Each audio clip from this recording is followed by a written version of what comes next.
కొన్నాళ్లుగా యావత్ ప్రపంచం ఎదుర్కొన్న ఉత్కంఠకు శుభం కార్డు పడింది. 9 నెలలుగా అంతరిక్షంలో చిక్కుకుపోయిన వ్యోమగాములు సునీత విలియమ్స్, బుచ్ విల్మోర్ సురక్షితంగా భూమి మీద దిగారు. ఈ ఇద్దరు వ్యోమగాములకు మొదట ప్రాథమిక వైద్య పరీక్షలు నిర్వహించి అనంతరం వారిని హ్యూస్టన్లోని జాన్సన్ స్పేస్ సెంటర్ కు తరలిస్తారు. అక్కడ కొన్ని రోజుల పాటు వారి ఆరోగ్య పరిస్థితిని వైద్యులు నిశితంగా గమనిస్తారు. ఆ డాక్టర్స్ గ్రీన్ సిగ్నల్ ఇచ్చాకే కుటుంబ సభ్యులు వారిని కలుసుకునేందుకు అవకాశం ఉంటుంది. ఐఎస్ఎస్ లో జీరో గ్రావిటీలో కొన్ని నెలలు సమయం గడిపినందుకు ఇద్దరు వ్యోమగాములు బలహీనంగా మారారని నిపుణులు చెబుతున్నారు. దీనికి తోడు భూమికి తిరిగొచ్చాక గురుత్వాకర్షణ శక్తికి వారు తిరిగి అలవాటు పడ్డం అంత సులువు కాదు.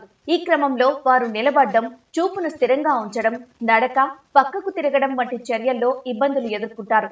నేలపై జీవనానికి అలవాటు పడడానికి సునీత విలియమ్స్ ఇతర వ్యోమగాములకు కొన్ని వారాల సమయం పడుతుంది. ఆ లోపు వారి జీవనం ఒక సవాలే అంటున్నారు. ఈ ఇద్దరు ఎదుర్కోబోయే ఆ సవాళ్లు ఏంటో చూద్దాం. ముందుగా కంటి చూపు.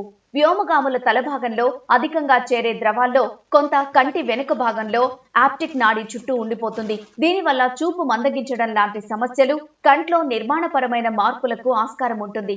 మాట్లాడలేకపోవడం, నాలుకకి పని చెప్పకపోవడం వల్ల మాటల్లో తొట్రుపాటు, నత్తి వంటి సమస్యలు కూడా తలెత్తవచ్చు. కొన్ని నెలలుగా నడవకపోవడంతో పాదాల్లో దళసరిగా ఉండే చర్మాన్ని కోల్పోతారు. దీనివల్ల పసిపిల్లల్లో ఉన్నట్లు వారి పాదాలు మృదువుగా తయారై నడవడం కష్టమవుతుంది. భూకక్షలోని రేడియో ధార్మికత వల్ల వ్యోమగాముల్లో తెల్ల రక్త కణాలు తగ్గిపోయే ప్రమాదం ఉంది. ఫలితంగా వారిలో రోగ నిరోధక వ్యవస్థ బలహీనపడొచ్చు. దీనివల్ల క్యాన్సర్ వచ్చే అవకాశాలను కొట్టిపారేయలేము. భూమి మీద గురుత్వాకర్షణ శక్తి రక్తం, ఇతర ద్రవాలను శరీరంలోని క్రింది భాగాల్లోకి లాగుతుంది. గుండె వాటిని పైకి పంప్ చేసేలా చూస్తుంది. రోదసిలో ఈ ప్రక్రియ గందరగోళానికి గురవడం వల్ల శరీర పైభాగంలో సాధారణం కన్నా ఎక్కువగా రక్తం, ద్రవాలు పేరుకుపోతాయి. దీనివల్ల కొందరు వ్యోమగాములు ఒకంత ఉబ్బిపోయినట్లు కనిపిస్తారు. తలలోనూ రక్తం, ద్రవాలు పెరుగుతాయి. ఇది వినికిడి సమస్యకు దారితీయొచ్చు. రోదసిలో గుండె ఆకృతి కూడా మారుతుంది. కండరాల క్షీణత వల్ల రక్త కణాలు కుంచుకుపోయే ప్రమాదం ఉంది. భూమికి తిరిగొచ్చాక రక్తపోటును మళ్లీ సాధారణ స్థితికి తీసుకురావడం చాలా కష్టం. శరీరంపై గురుత్వాకర్షణ బలం లేకుంటే ఎముకలు, కండరాలు బలహీనమవుతాయి. గురుత్వాకర్షణ లేమి వల్ల నడక, కదలికల కోసం ఎక్కువగా శ్రమించాల్సిన అవసరం ఉండదు. ఫలితంగా వారి ఎముకలు, కండరాలపై భారం ఉండదు. అందువల్ల వాటిలో క్షీణత మొదలవుతుంది.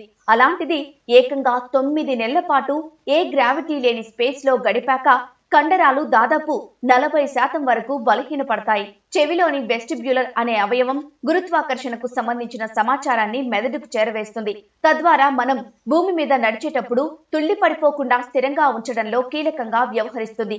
కానీ స్పేస్ లో గురుత్వాకర్షణ లేకపోవడం వల్ల ఈ వెస్టిబ్యులర్ అవయవాలకు అందే సమాచారం మారిపోతుంది.